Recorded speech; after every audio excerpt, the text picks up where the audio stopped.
Седалищный нерв адамның бойындағы ең ұзын нерв болып саналады. Медицинада седалищный нерв дейді. Оны болдырмас үшін осы екі жаттығу жасайсыздар.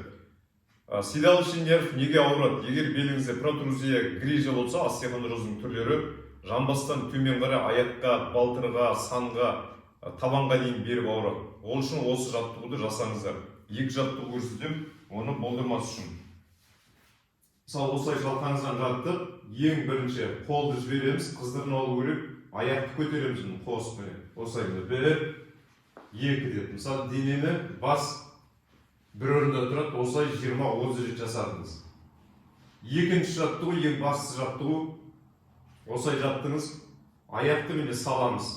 Үстіне қолмен міне аяқтың екі аяқтың ортасына кіргізіп, мысалы, бір жағып осылай тартасыз. Осылай немесе міне бұлай тегіз атсаңыз, маңдайды аяққа тегізуге болады.